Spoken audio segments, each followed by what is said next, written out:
आत्मानमाहुतं मन्ये वन्दे संस्कृतमातरं वन्दे संस्कृतमातरम् अस्तु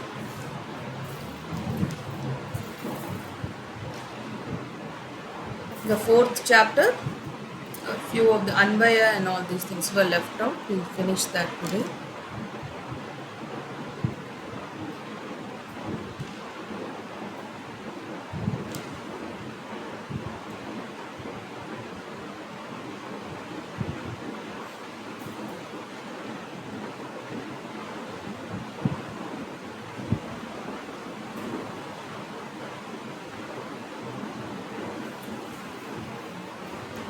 Hope it's visible. Okay. The first Anvayah. Tam prajantam priyo bhrata lakshmano anujagama स्नेहाद विनय संपन्नः सुमित्रानंद वर्धनः। अस्तु पदविभागः करोतु। का करोति? आं भगिनी करोतु। करोतु विजय भगिनी। आं करोतु। प्रजन्तं प्रियः भ्राता लक्ष्मणः अनुजगाम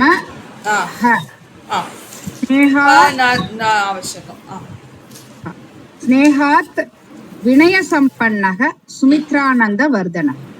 अस्तु सम्यक्, बहु सम्यक्।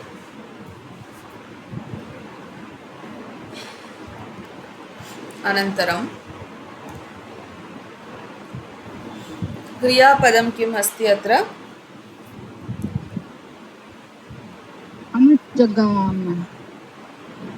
अनुजगाम।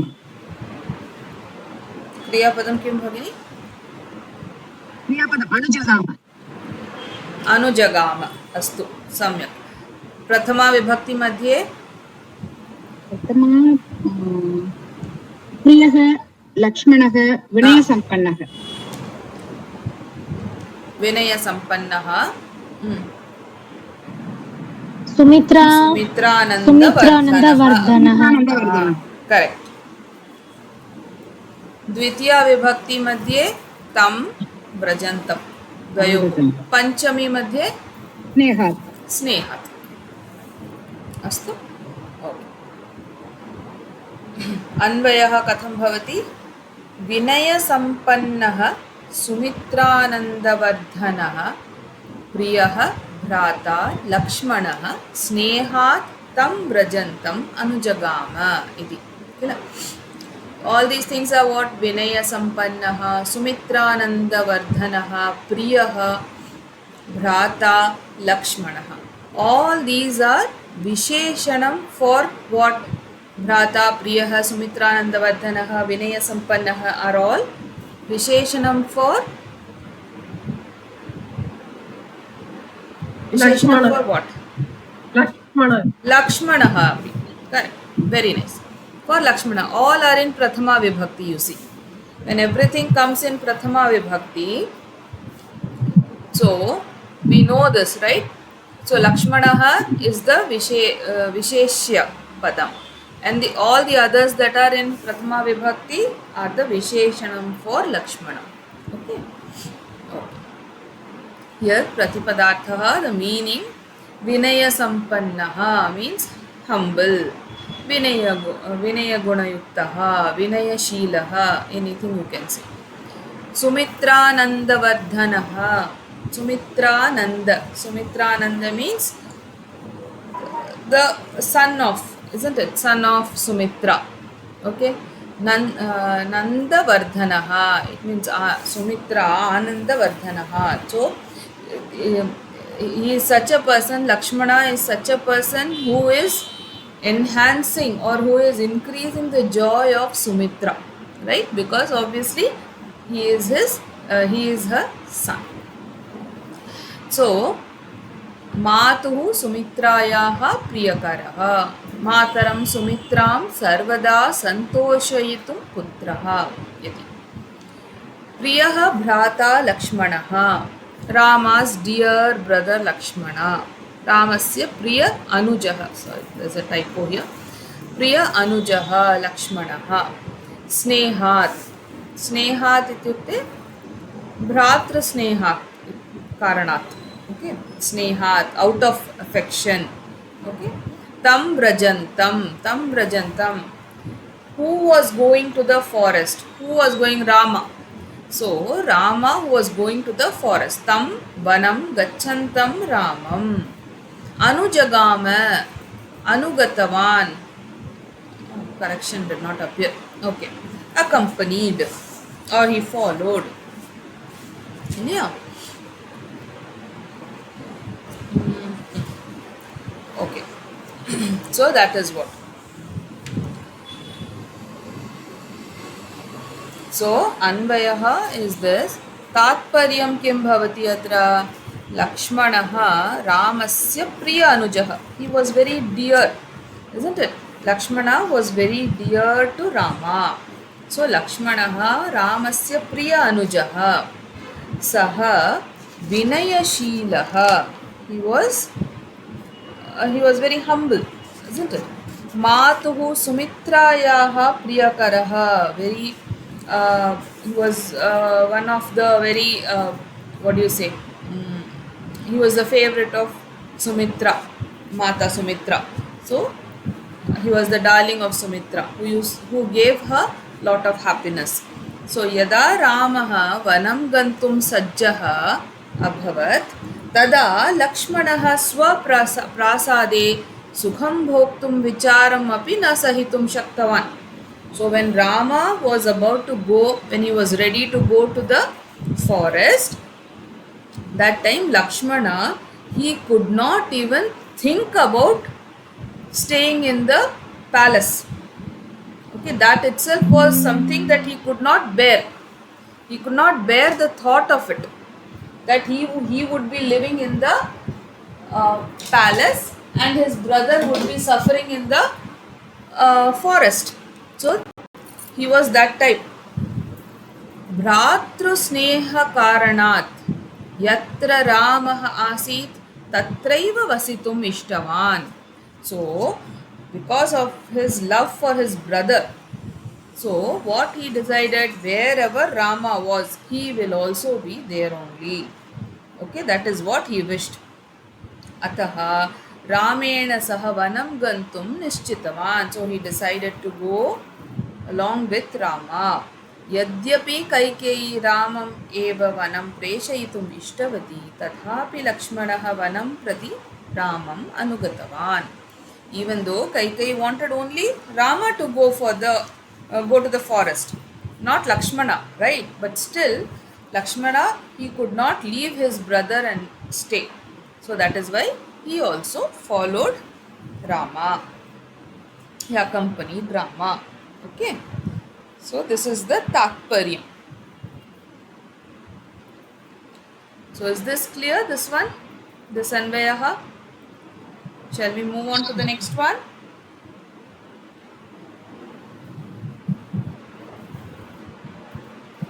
Yes. Ramasya Daita Bharya Nityam Prana Samahita Sitapyunugata Ramam Shashinam Rohini Yatha. Okay. So here, who will do the Padavibhagaha? Padavibhagaha. Meera Bhagini, Karoti va? I've already seen the book, Bhagini. I'm sorry? I've already seen that in the book, so if I do it, problem. it's like cheating. No cheating. Think it to be like a revision. Okay, now do it. Ramasya Daita Bharya Nityam Pranasama Hita Sita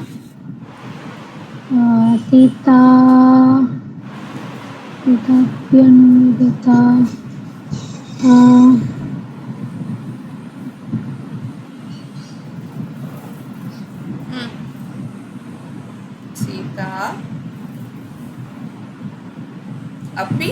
अनुगता. अपि अनुगता रामं शशिनं रोहिणी यथा. Very nice. Good. So next क्रियापदम् अनुगता अनुगता. प्रथमा विभक्ति मध्ये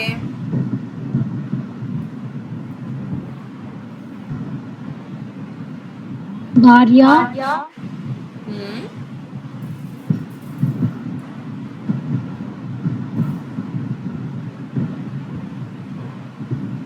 दयिता here everything is Visheshanam for Sita only. So you can just keep going on Sita, isn't it? Then tell Bharya. दयिता भार्या प्राणसमा हिता Rachana. Rohini Correct. Daita Bharya Pranasamahita Sita Rohini. Rohini अपि अस्ति किल? रोहिणी द्वितीया मध्ये द्वितीय नित्य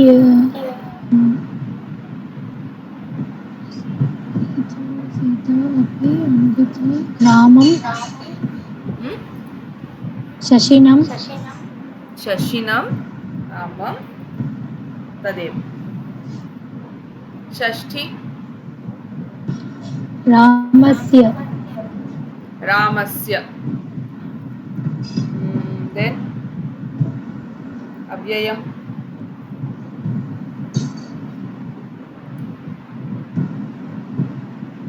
अव्ययपदं किम्?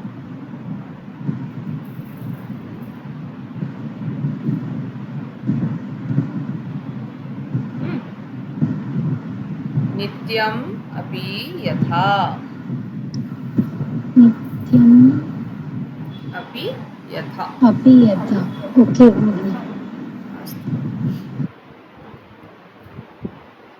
सो अन्वयः कथं भवति?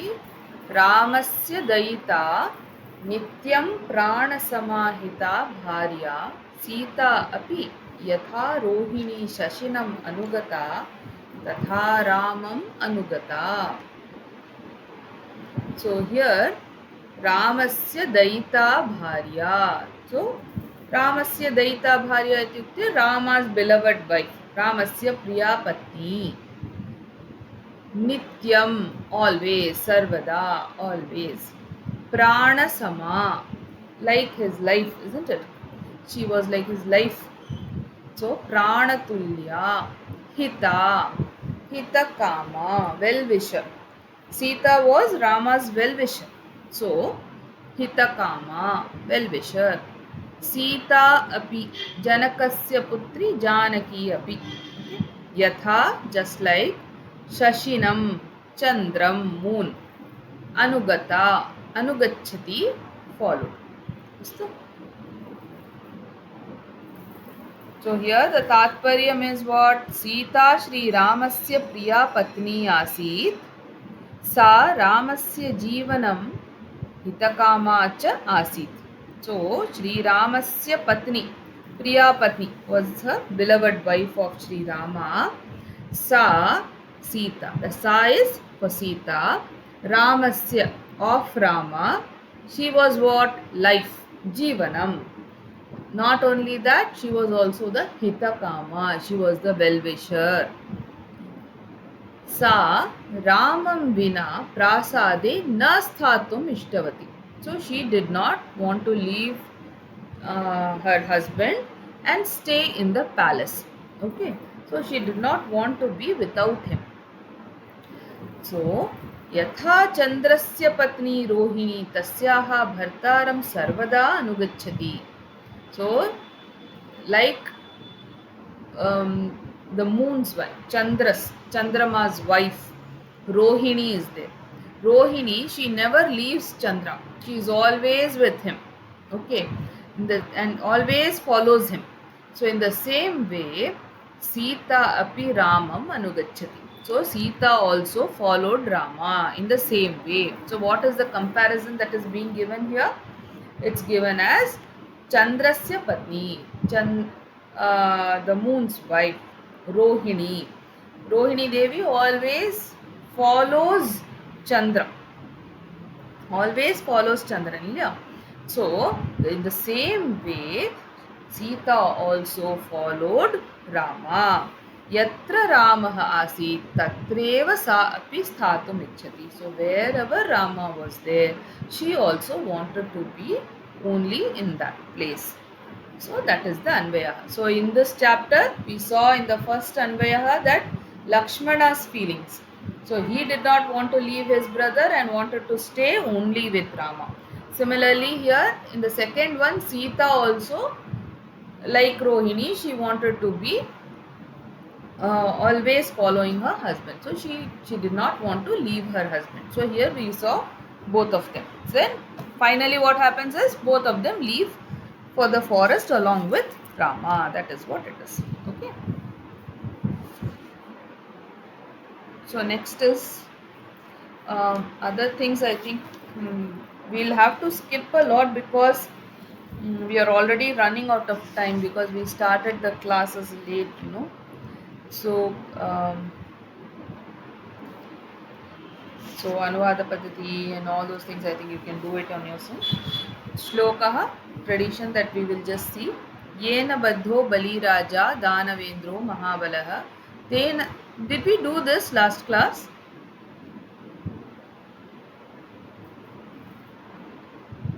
I remember doing this. Okay. Tena Tvam Anubadhnami Rakshe Mamava. Okay. So here what is happening in this shloka? We recite the shloka usually during this Raksha Bandhan. So when the sister is tying the Raksha for her brother, usually at that time we do this. So this mantra is, this shloka is actually recited by them. What does this mean? Here Raja Bali, he was captured by the who was the ruler of the Danavas. He was captured by this Raksha. Okay, this Raksha Stutram which was given, which was tied. So in the and he was completely captured. So in the same way, I am tying this. I am tying the same sutram to you, and this Raksha, may you protect me. Protect me is what this shloka tells. Okay, Yena Badho Baliraja Danavendro Mahabalaha Tena Tvam Anubadhnami Rakshe Mamava Mamava. Okay, so this is a very simple one. Just remember this. Okay. Namaste, ma'am. Sorry, ma'am. Sorry for joining late, ma'am. No problem, Ji. No problem. Ma'am, which lesson is going, ma'am? Fourth we have just completed. I just want to start with the fifth one a little. Okay, ma'am. Ma'am, how is your health? Yeah, I am much better, ma. Okay. Thank you, ma'am.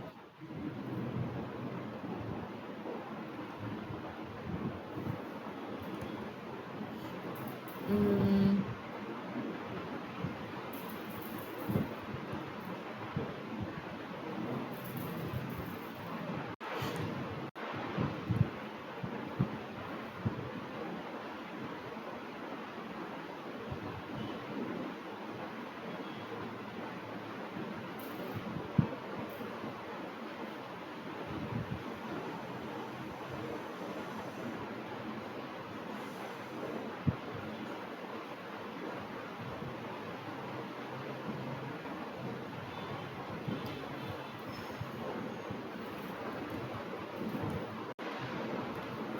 I have this small exercise. We'll do that first.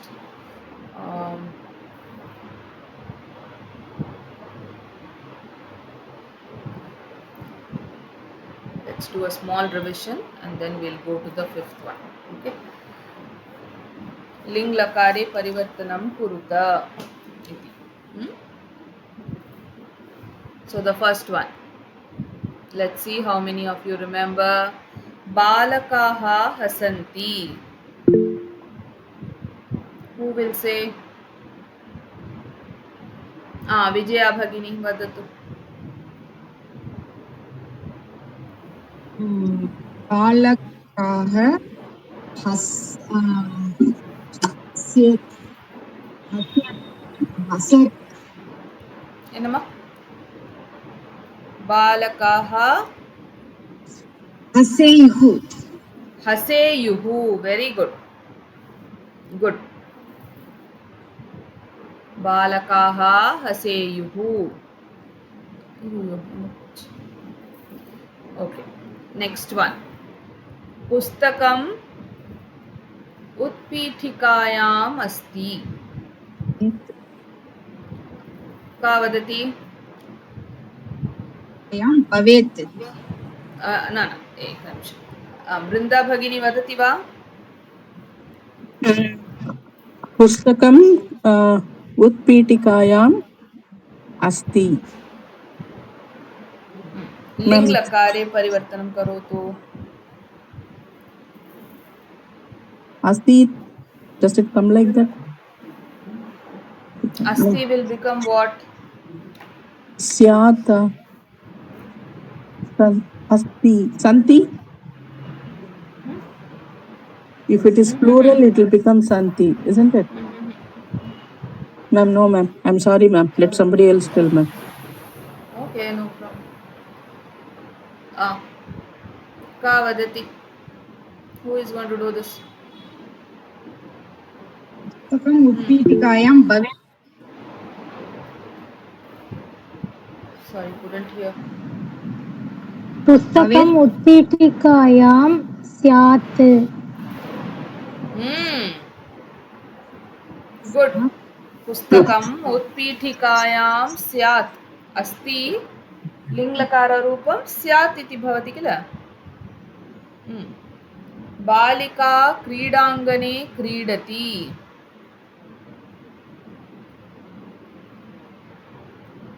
Swarna भगिनी वदति वा? मीरा भगिनी वा? अस्तु. बालिका क्रीडाङ्गणे क्रीडते. बालिका क्रीडाङ्गणे क्रीडेत् क्रीडेत् क्रीडेत् वा? आम् च? आं भगिनि क्रीडेत्. अस्तु, वेरी गुड. नेक्स्ट. जनाः देवं वन्दन्ते. जनाः देवं वन्दन्ते. जनाः देवं वन्देरन् वेरी गुड. वन्दते इति आत्मनेपदी अस्ति किल, अतः वन्देरन् इति भवति. सम्यक्, बहु सम्यक्. नेक्स्ट. वयं निर्धनेभ्यः अन्नं दद्मः.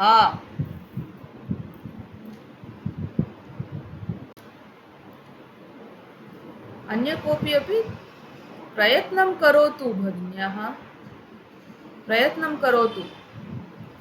लिङ्लकाररूपं जानन्ति किल? वयं एकवारं वदतु. लिङ्लकाररूपं वदतु. परस्मैपदीरूपं वदतु. ददाति इल्लम्मा. ददाति Say the लिङ्लकार Rupam. All the rupams you say now. How does it come? For pat dhatu, how will it come? पठेत् पठेतां पठेयुः पठेः पठेतं पठेत पठेयं पठेव पठेम. Very good. For Atmanepadi. वन्देत वन्देयातां वन्देरन् वन्देताः वन्देयातां वन्देद्वं वन्देय वन्देवहि वन्देमहि. Very nice. Good. Now tell this. Vayam वयं निर्धनेभ्यः अन्नं दद्मः. अन्नं दद्यां अन्नं दद्याम अन्नं दद्याम. अस्तु, दद्याम. अनन्तरं. यानानि मन्दं गच्छन्ति.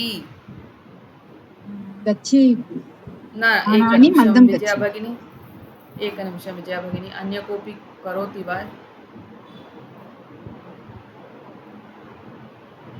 स्वर्णा भगिनी, बृन्दा भगिनी, मल्लिका यानानि भगिनी। मन्दं गच्छेयुः। सम्यक्, बहु सम्यक्। यानानि मन्दं गच्छेयुः। सीता पुस्तकं पठति। सीता पुस्तकं पठेत्। सीता पुस्तकं पठेत्। पठेत्। सम्यक्। सीता पुस्तकं पठेत्। लिङ्गभेदं नास्ति किल? सीता पुस्तकं पठेत्, रामः पुस्तकं पठेत् एव किल? अहं गीतं गायामि।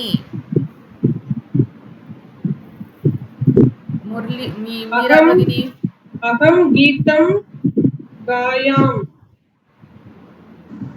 अहं अहं गीतं गायेम गायाम गायेन्दन गायेयम्।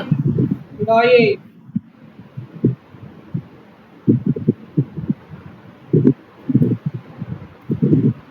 ते फलानि आनयन्ति। आनयेत् आनयेयुः। ते फलानि आनयेयुः आनयेयु आनयेयुः सम्यक्। आनयेयुः। ते फलानि आनयेयुः। उत्तमवचनानि एव शृणुमः।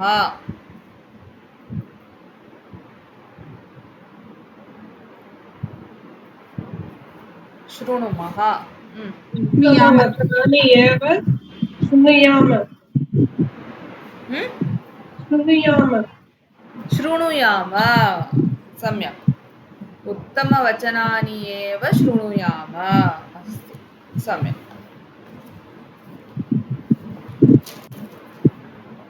We will have the exams very soon, no? We don't have time. Please start practicing, all of you. Those who are not doing, please start practicing.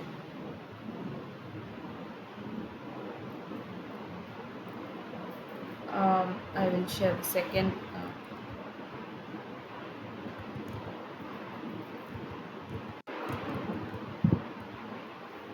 Ma'am, I have a doubt. What is this word shikini means? Shikini means it is a peahen. I didn't get the word. Shikini. Where did you find this word? Ma'am, it is coming in Saundra Lagri and in Narayaniyam, ma'am. Okay, we'll discuss about that later. Okay, ma'am.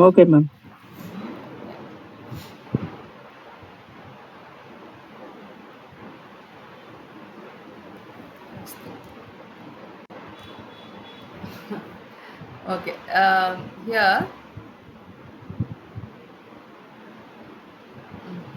we'll start with the fifth one also today. A little bit we'll do with the karmani. We have to go a little bit faster. That is why I have to skip many of the things, but still. So I would like to know if you want to do more of grammar or we'll do more of this Grammar. theory portion. Grammar, ma'am. Grammar should be much better. I was thinking, right? Okay, the first sukti in the sukti in the 5th chapter is Bahu Vignastu Sada Kalyana Siddhayaha. So Bahu Vigna means lot of obstacles. Vignaha tu Sada Kalyana Siddhayaha. So it means when you want to attain some success, okay, when you want to get some success, when you are doing something, so obviously there's going to be a lot of obstacles, right? There will be lot of obstacles before you accomplish something. So there will be lot of obstacles, but it means that you should never stop or keep your foot back. seeing the obstacles. Okay, so that is what they're saying. So it means if obstacles are actually coming, it means it's good that you are actually going to be succeeding. So that is what bahu vignastu sada kalyana siddhayah. There are always many obstacles to the fulfillment of good deeds. Uttama karyam kurmah chet अत्र सर्वदा कष्टानि भवन्ति एव. तदेव.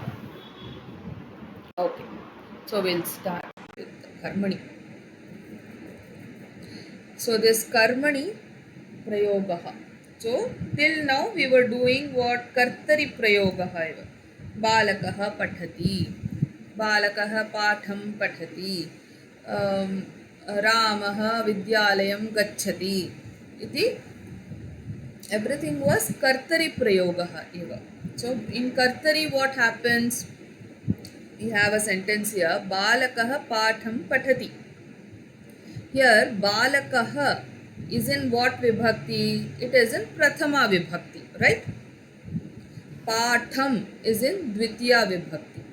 Pathati is the kriya padam, and this kriya padam always follows the kartrupadam. Whatever is the karta, isn't it? The karta here is what? Balakah. So this pathati always follows the balakah only. Okay. So if it was a bahuvachanam, balakaha patham pathanti, pathanti iti agachati kila. Pathanti is what? Bahuvachanam. So it follows the kartrupadam. So that is what we see in kartari.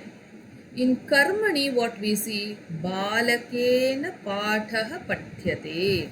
It means what? This balakah which was in prathama vibhakti changes to tritiya vibhakti.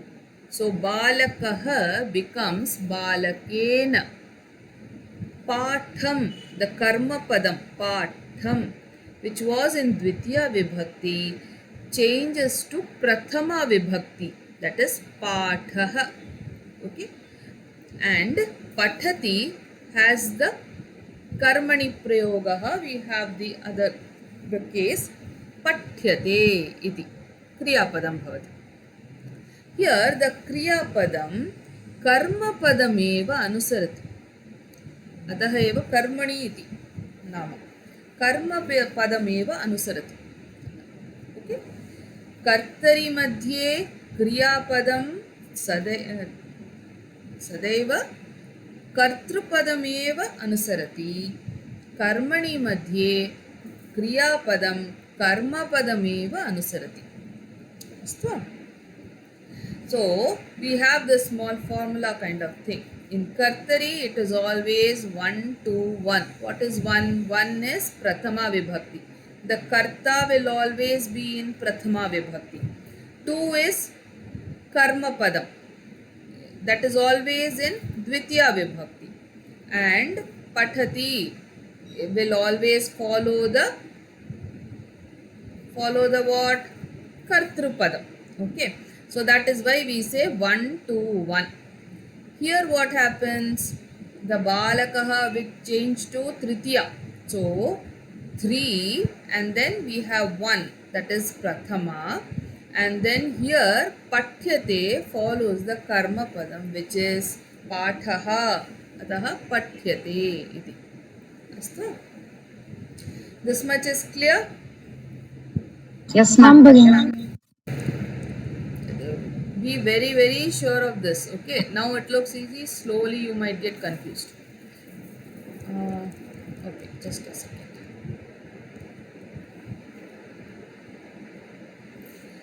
So here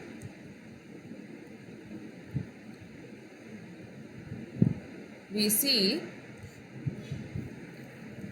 that in karmani it is always like the dhatu, whatever is the dhatu, plus yakaraha plus te. That is how we get the karmani padam. Okay, so like we have the dhatu pat over here. So the karmani rupam will become pat adhikam ya adhikam te. Ataha pathyate iti karmani rupam bhavati. खादपि तदेव खाद् इति धातुः भवति खाद् अधिकं य अधिकं ते खाद्यते इति कर्मणि रूपम् लिख् धातोः लिख् य ते लिख्यते इति कर्मणि रूपम् धाव धाव य ते धाव्यते क्रीड क्रीड य ते क्रीड्यते इति okay so everywhere whatever is the dhatu this dhatu plus ya plus te will give you the karmani roopam okay this is the basic that is usually this is what will happen the dhatu is there then you have the yakara then te then you will get the karmani roopam let's see the parasmepadi pat dhatuh karmani roopani okay so prathama purushah pathyate then pathyete pathyante prathama purusha madhyama purusha pathyase pathyete pathyadve uttama purushah patye pathyavahe pathyamahe okay so we have pathyate pathyete pathyante pathyase pathyete pathyadve patye pathyavahe pathyamahe this form is like what Atmanepadi Vachati. Atmanepadi vandate, correct vandete. exactly very good very good so just remember the atmanepadi how it comes okay the declensions in atmanepadi the same will be here for the karmani the only thing is there is a yakarah over here okay there is a yakarah over here that is the only difference here clear ma now let us see whether you can do a few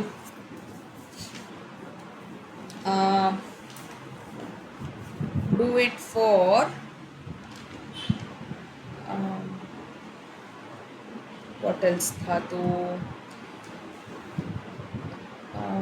such Such. such Ma'am, may I try?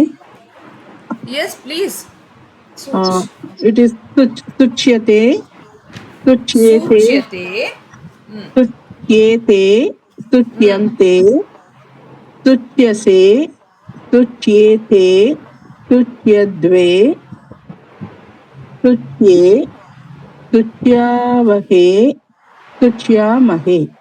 सूच्यामहे अस्तु वन्द् अपि समानं वन्द् वदतु का वदति वन्द् वन्द् धातोः Vandyate, vandyethe, vandyante, vandyase, vandyethe, vandyadve.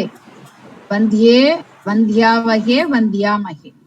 very good so here you see vand is a atmanepadi dhatu okay here I have used the parasmaipadi pat dhatu but the same is the roopam for what atmanepadi also the same dhatu plus ya plus te vand plus ya plus te vandyate okay then you have shlag say for shlag श्लाघते इति भवति किल आत्मनेपदी रूपं सो श्लाघ plus य plus ते श्लाघ्यते okay समानमेव आत्मनेपदी एंड परस्मैपदी फॉर बोथ द रूपम is the same okay so there is no change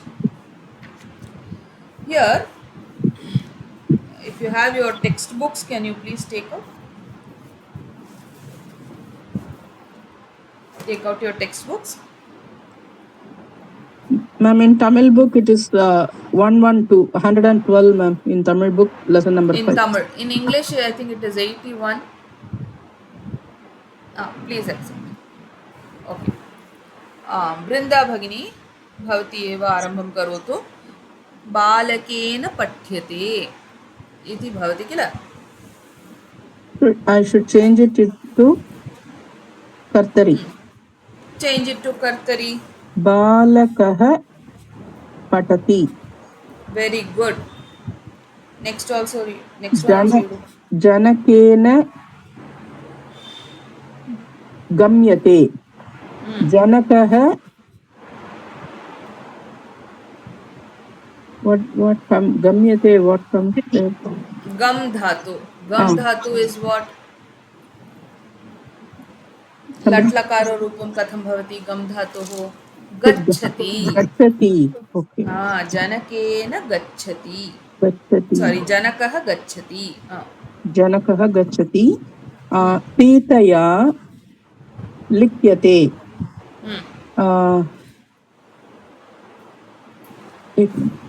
सीतया सीताभिः सीता. सीताभिः सीतया Why सीताभिः?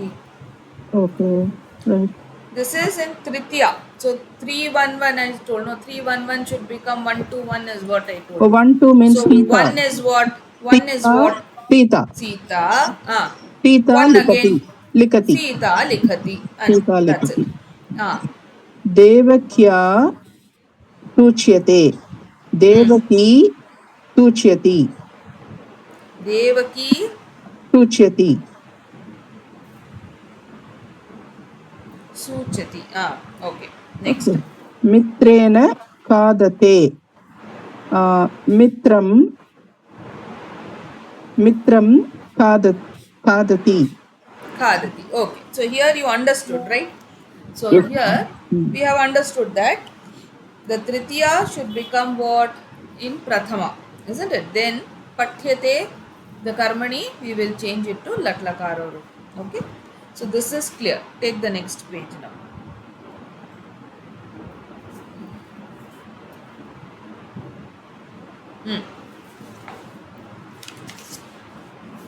Here we have Khadati is Khadyate. Next we have Tyajati. Ka vadati? After Brindavani. Ka vadati? Meera Bhagini vadati va. Vadati. त्यज्यते Tyajati. त्यज्यते Tyajate. Bhakshayati. भक्ष्यते Hmm. नमति नमते Namate va. नम्यते नम्यते पृच्छति पृच्छ्यते स्मरति स्मर्यते निन्दति निन्द्यते रक्षति रक्ष्यते पचति पच्यते मारयति मार्यते स्थापयति स्थाप्यते Astu. So here we'll know a small thing, okay? So here in the next one it is given, see, pashyati iti. The pashyati is the dhatu is what? Drish dhatu. Drish is the dhatu. Latlakara roopam is pashyati. So here drish, we have known that dhatu plus ya plus te. So here the dhatu is drish. So pashyati becomes drish adhikam ya adhikam te drishyate. Janati nya dhatu. So it becomes nyayate. Nayati ni dhatu. So niyate niyate. Dadati. So here dadati is da. The dhatu is dha. So it becomes diyate. So here I will tell you a small thing which my teacher told. So this we can just remember this, okay, if you can. The root words, okay, the dhatu which ends with akara, like we saw now da dhatu we saw, isn't it? Dadati, da dhatu is there. So these words, these root words which are ending with akaram, the karmani roopam will always be e, okay, dirgham e. So dadati, da dhatu becomes diyate. Similarly, if you say stha dhatu sthiyate iti. Sthiyate. Then we have this pa dhatu, pibati, pa iti agachati kila, pa dhatu, piyate. Okay, this we can remember. Um, Even for aikaram also, like gai, so it becomes giyate. All these things we can just remember, small things. So a dhatu which ends with a, usually it has a karmani padam with a dirgha ikaram.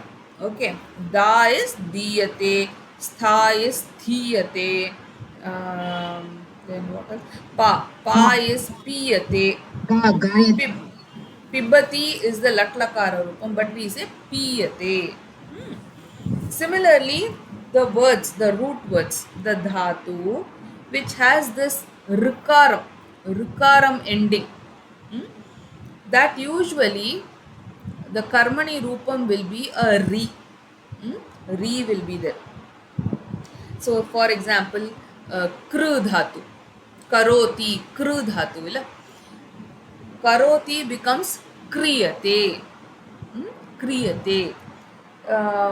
Similarly, hru dhatu becomes hriyate. Tadrisham. Okay. Kru is something which we commonly use. So, kru is kriyate. Okay. Similarly, ikaram, small e, that e will always become a dirgha e. Dirgha e. Similarly, rasva ukaraha will become dirgha ukaraha. Okay. For example, shru, shrunoti iti bhavati kila, shrunoti, that becomes shruyate. These are small hints which we can use. If you can remember this, you won't make a mistake. Vijaya Bhagini, kimapi? Jigrati, adi yanda format. Jigrati. How it is? Jigrati. Dhatu kim vadatu? Dhatu, jigrati. Jigrati. Dhatu kim bhavati? Jigrati is it a karmani? No, latlakaram, jigrati. Latlakara rupameva kila. Ah. Okay. So what is the dhatu? Jigra, Jigra na bhavati kila, ghra bhavati. Ghra. Ghrayate. gra. Astu? So usually always remember, karmani is the dhatu plus ya plus te. So somewhere it changes a little bit, like kru dhatu, which I said becomes kriyate. So it is not kru yate krayate, we don't say that. Kriyate is what happens, okay? Similarly, da dhatu is not dayate, so it becomes diyate. So we should not use the same format. That is why I am saying this. Shru dhatu. So is shru is hrasva ukara. That is the root word. What does it become? Shruyate iti bhavati. Similarly, in many of them, vakaram changes to ukaram. Vakaram changes to ukaram. I didn't have the time, otherwise I would have prepared the slides for this. I didn't have the time. Okay. Vakaram changes to ukaram. We would have seen, no? Uchyate we say. Vach dhatu. So we say uchyate. Then vah dhatu. Vahati, vah dhatu. Uhyate iti. So these are few words. Vas also becomes ushyate. Vas dhatu becomes ushyate. Like that, a few things. Usually we use this uchyate a lot. Vach. So vach dhatu becomes uchyate. So these things we can remember, small things. And gam, we say gachati is the latlakara rupa, but the root is what? Gam dhatu. So dhatu plus ya plus te, so gamyate. We use it like that. Drish also. Even though in latlakaram we use it as pashyati, but because the dhatu is drish dhatu, it becomes drish plus ya plus te, drishyate. Then even this ichhati, ichhati we say the dhatu is ish dhatu, so it becomes ishyate. Like that. So these few things, if we remember, it will be easy for us, if we can remember. See here, uhate, uhyate. Some atmanepadi words also they have given here. You see in the book, yachati, diyate. Yachati is again da dhatu only, so it is diyate. Asti, bhuyate. Gayati, gayati, giyate. Gai dhatu, gai, gi dhatu, giyate or ga dhatu. इच्छति, see, इष्यते. रोदिति, रुद्यते. रुद् इति धातु भवति. रोदिति is the latlakara Rupam, but the dhatu is rudd, so it is rudyate. Dharati, dhriyate. Then grinhati. Grinhati is गृह्यते. गृह्णाति, गृह्यते. शृणोति, श्रु धातु. ह्रस्व उकारं भवति, किन्तु अत्र दीर्घं. श्रूयते. जयति, जा धातु. जीयते. पिबति, पा धातु. पीयते. आकारं भवति चेत् दीर्घ इकारं. So Atmanepadi also same changes in the same way. Vand becomes vandyate, kamp becomes kampyate. Okay, somebody read this passive forms of Atmanepadi roots. Read Bhagini. Uhate. uhate, uhyate, grasate, grasyate, bhashate, bhashyate, yachate, याच्यते, अपेक्षते, अपेक्ष्यते, उपयुक्ते, उपयुक्ते, उपयुज्यते. But See, these are little different ones. Mark the little different ones so that you, whenever you are studying, you can always mark all this. Upayunkte, upayujyate. उपयुक्ते. बत्सयते, बत्स्यते. Bhatsyate. Very good. लङ्कते, लङ्क्यते. Langhate, langhyate. Yeah, very nice. Langhyate. सेवते, सेव्यते. क्षमते, क्षम्यते. ईक्षते, ईक्ष्यते. श्लाघते, श्लाघ्यते. शङ्कते, शङ्क्यते. Very nice. So these things, remember. That's it. So all are same only. Atmanepadi, Parasmepadi, all are same. Few words which are different, that you should mark. Okay, and that you should learn properly. Okay. So the next one you see, Chhatrena shlokah pathyate. Okay, so the pathyate,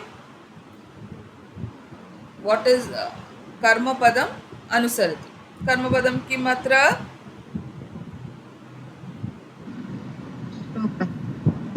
श्लोकः. श्लोकः. सम्यक्, बहु सम्यक्. छात्रेण श्लोकः पठ्यते. कर्तरि मध्ये कथं भवति?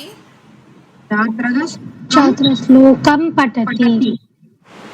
छात्रः श्लोकं पठति. बहु सम्यक्.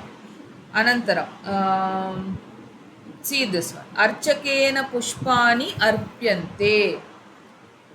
So how will this be?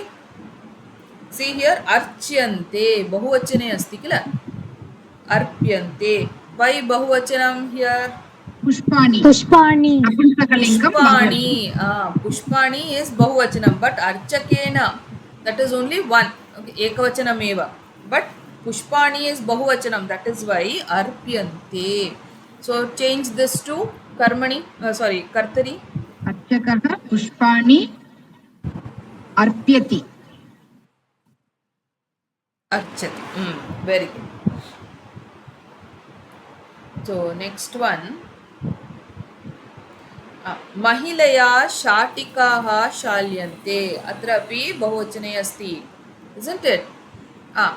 कर्तरि मध्ये कथं भवति? का वदति? मीरा भगिनी वदतु। महिला शाटिकां क्षालयति। महिला शाटिकां क्षालयति, सम्यक्। शाटिकाम् वरुम् शाटिकाः कर्मपदम् एन्न वरुमा? शाटिकां शाटिकाः बहुवचने अस्ति किल? That should also be changed to ekavachana. Into द्वितीया विभक्ति बहुवचनं. बहुवचनं. So what will it be? शाटिकाः सेम्. शाटिकाः Same. महिला शाटिकाः शालयति. महिला शाटिकाः शालयति. नेक्स्ट वन, अस्माभिः फलं खाद्यते. वयं कर्तरि मध्ये कथं भवति? अस्माभिः वयं, बहु सम्यक्, वयं फलं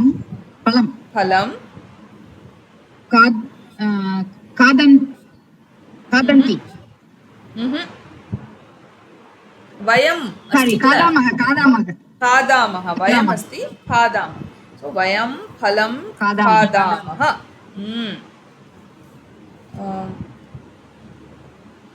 छात्रैः कोलाहलः क्रियते. कर्तरि मध्ये वदतु. छात्राः कोलाहलं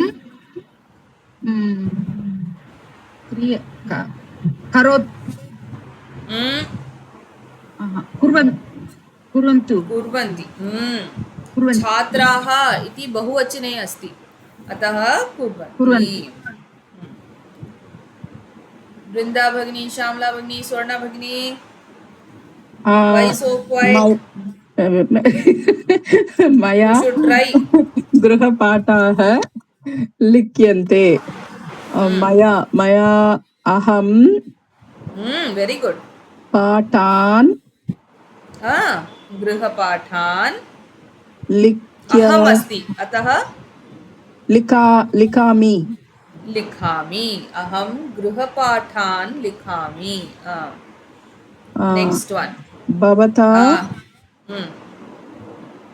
लेखन्यः नीयन्ते. भवता भवान् सम्यक्. लेखन्यः इति अस्ति. ओके, लेखन्यः नयति. लेखन्यः एपि मात्रीने. लेखन्यं change no. It is two. लेखन्यं नो. लेखन्यः नदी शब्दं किल. लेखनी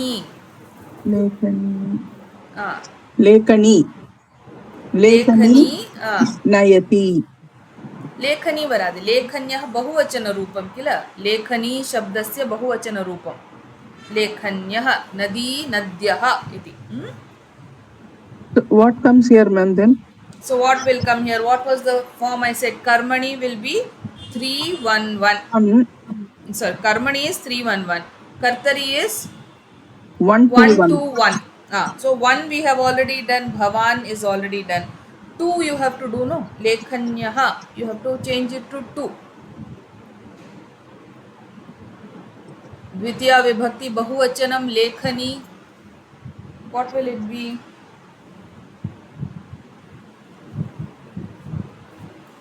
नदी शब्दं कथं भवति?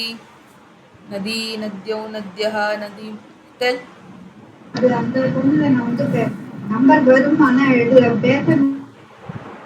ओके. नदी, नद्यः. नदीः न भवति किल. नदी, नद्यौ, नद्यः. देन नदीं, नदीः. नदीः. So now here what will be?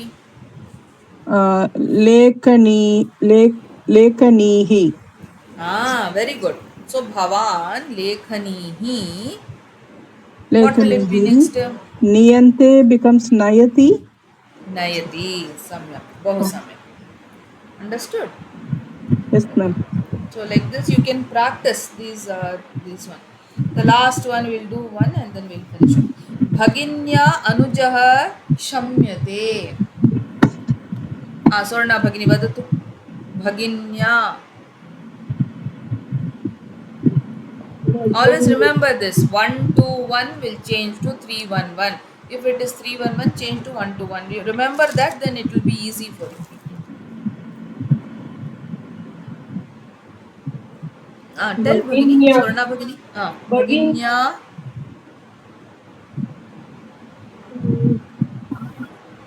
Bhagini. Bhaginya. Bhaginya is Tritiya. It's Karmani. Bhagini You know that. Anujam. Eka nimisham Bhagini. Let her try. Bhaginya iti Tritiya vibhakti asti. So from 3 1 1 we have to go to 1 2 1. So 3 should be converted to 1. So Bhaginya will become Bhagini. Bhagini. Then Anujaha. This is 1. We have to convert it to 2. So what will it become? Anujaha. Anujaha. Rama Shabdat. Anujaha. Anujam. Anujam. Anujam. Shamyate. Shamyati. Shamyate. Latlakara Rupam vadatu Bhagini. What will it be?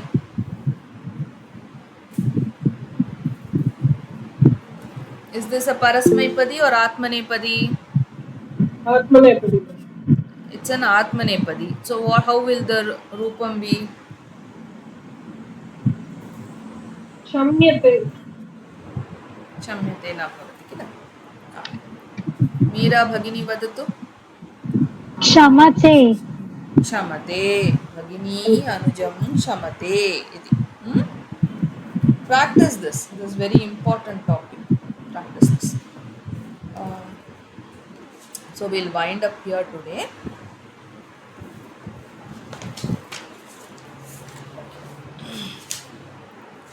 सर्वे भवन्तु सुखिनः, सर्वे सन्तु निरामयाः, सर्वे भद्राणि पश्यन्तु, मा कश्चित् दुःखभाग् भवेत्.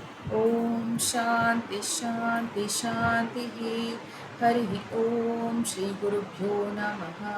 हरिः ॐ. हरि ओम. धन्यवादः. धन्यवादः. धन्यवादः. धन्यवादः भगिनी.